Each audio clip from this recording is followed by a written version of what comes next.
about short-term rentals. Okay, so we talked about being a long-term landlord. We talked about being a short-term landlord. So again, Katie, you're the one who does all this stuff. Like, I'm the pretty one. I'm the one who gets all the love, but you're really the one who's in the background, is actually doing all the stuff. So tell me, what does it look like to be a short-term landlord? And just for anybody who's out there, like, do you know how much short-term landlords, property, like, so they call themselves vacation rental companies, do you know how much they take off the revenue? Do you have any idea? I don't. Yeah, they take anywhere from 15 on the low end, upwards to like 50 freaking percent. Like, those are generally for big properties. But I would say, generally speaking, somewhere between 15 and 30% is about normal. So if you have a property that's doing, let's do math here. Let's say you have a property, because short-term rentals obviously you can get a little bit higher gross. Let's say a property is doing $4,000 a month, and let's say you take that by just 25%.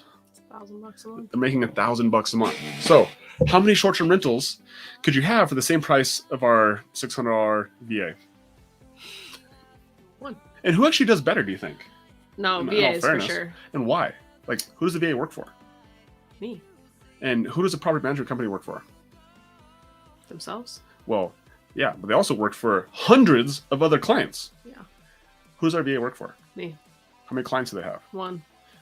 So always understand, like, people's motivation and where their attention goes is far more important than, and that's number one, that's the most important thing. So that's why it's important for you to learn, so you actually can share that skill, you can teach somebody. But at the end of the day, like, I don't care how good somebody is. Like, if they're working with hundreds of other clients, their attention cannot be as good, even close to as good as the person who's got one job, and their one job is to manage your properties and manage your rentals. Yeah. Right? So with that being said, tell us the life of a short-term landlord. Like, how hard is it? What is the most difficult thing that you've ever experienced as a short-term landlord? And this might have just happened. Our flood? No. Overbook? Oh, yeah. So, short-term landlording is awesome. It is definitely more hands-on than long-term property management, but there's a lot of communication that happens with your guests. Your guests are here for a short period of time. You got to tell them how to get in, where to park, how to check out, what do they need to do before they check out, and then if they have any questions during their stay, you need to be available for it. So there's a lot more communication that goes on than when I rent somebody a long-term house and I do my due diligence. They are going to be a phenomenal tenant, and I will only hear from them if there is a problem. Whereas short-term rental people are traveling from out of town. They want to know, what are your recommendations? You live here. Tell me, what you recommend for a fancy dinner. Tell me what you recommend for a low-key breakfast. Most of them want to know a little bit more about the area. So there is a little bit of communication that happens.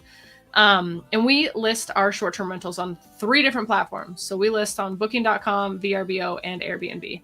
I would say probably 75% of our bookings come from Airbnb, 20% come from booking.com, and 5% come from VRBO.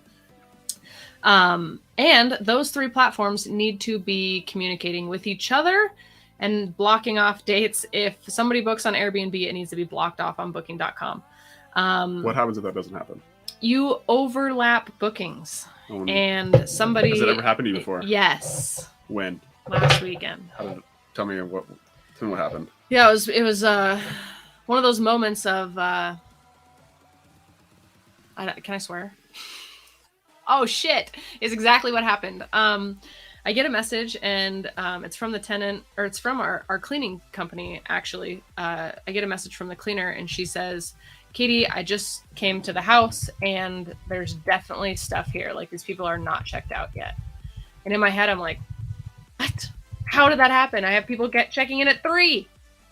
So I message her, and I'm like, just stand by. Give me 5 minutes. So I scramble. I look at the apps, and sure enough, I have a guest who's currently staying there that is not checking out until tomorrow, and I have a guest that needs a place to stay tonight for a 4-night stay. We just so happened to be out of town at the time, and this was our basement apartment that this happened in. So I told my cleaning gal, I said, we're going to fly by the seat of our pants right now, and you're going to go upstairs, and you're going to present our house to this group of individuals who needs a place to stay. She did a phenomenal job. She made it look like no one lived there. Mind you, we are also renovating our house. So our kitchen doesn't have countertops. The construction workers literally were wrapping up. It was Friday afternoon. They were like just cleaning their stuff up and getting out of the way. So it was kind of a, what do you call it, a fustercluck for a while. But I called the tenant and I was like, guys, listen, like, I am super sorry. I don't know how this happened. The platforms didn't communicate, but I have a solution. Don't go to the apartment that I told you to go to. Go to the house upstairs. You guys are going to love it. It's going to be a great stay. And then, you know, leave your stuff there all day. Whenever you guys are ready to check in the basement, go ahead and move your stuff to the basement. Group of 5 people. They had a great stay. They were here to ski. They were out all day anyways. So it all worked out in the end. But that is like the worst thing that can happen is like double bookings. We just so happened to ironically be out of town and construction be done the same day. But it was a true sheer panic moment. But it all worked out because we got into But it solution made me mode. create a video for our VA to make sure that we are double checking that all of the calendars across every platform are syncing all the time. Yeah. So it doesn't happen again. So that problem, that situation, it created a new process, right? So that's all problems do is they create opportunities for you to create a way to find the solution in that moment. And again, like, so then you gotta find the solution in the moment, and then you go back and like, okay, how do I make sure this actually doesn't happen again? Because in that moment, like, could you have outsourced, like once it actually happened, could you have said to the VA, like, hey, will you take care of this? No, like you actually had to handle that situation, right? Because you had a process error in the back end to make sure that didn't even happen. So now you go back and you make a process that allows that so it doesn't happen again. So in person, you become the solution finder. It doesn't have to come open again. Yep. Right. Now that's a solution that happened in, you know, or that's a situation that just happened recently. Have you ever had a different situation where you had double bookings? Maybe they weren't like in a moment, but you had where you noticed that you had double bookings in the future.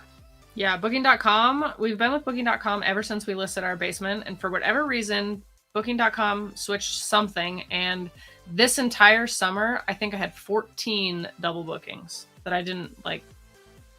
We get a lot of bookings, so I'm not constantly pulse checking it. I've created a system now to pulse check it constantly, to actually have somebody else pulse check it. But I had to go back and basically ask 14 different parties to cancel. Were they were probably really happy about that. Most of them, after explaining the situation, were at least cordial. I had 3 individuals who were irate, and they were like, I will not cancel. This is ridiculous. The only reason you're canceling us is because you know you can get more money. So I'd have to like send a screenshot of the double booking to them and be like, no, this is actually really what's happening. And you booked after the person who's currently there. So you actually should not have even had this available. Yeah. And it lasted about a week. And our Booking.com, for whatever reason, after I messaged all these people, the people were like, I'm rebooking. I'm looking for another place and I'm looking to rebook. And a place is still available. And I was like, what? So I was on support calls with Booking.com for like 3 days straight, but it all got resolved. And as long as you communicate and you're honest and you're like, this is a problem, people are usually pretty cordial and they don't make a big issue out of it. So there's issues with being a short-term landlord, right?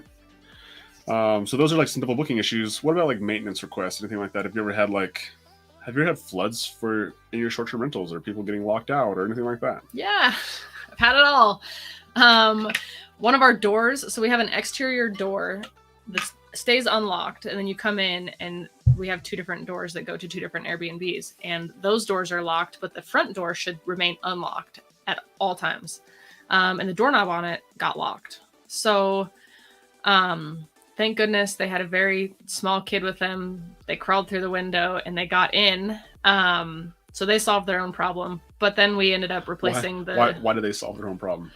Because I wasn't available. I was sleeping. This happened at like what time? Yeah, I think it was like 9:30 or 10. Yeah, it was like 9:30, 10 o'clock at night. And again, we woke up to a couple messages on Airbnb, right? Yeah. And I guess you're the one who checks it, so where's some of the messages you saw? They were just like the door's locked. Like, how do we get in? And I didn't respond. So I think they took like about an hour before they actually got in. Meanwhile, the other tenant So we have that door that should be unlocked goes to 2 different doors inside, and that the other tenant came home as well, and was locked out as well. So they were just like kind of hanging out there, figuring out how the heck they were going to get in. It was summertime, thank goodness, so the window was open, and they crawled in the window, put the son in the window, and he unlocked the door and got everybody out.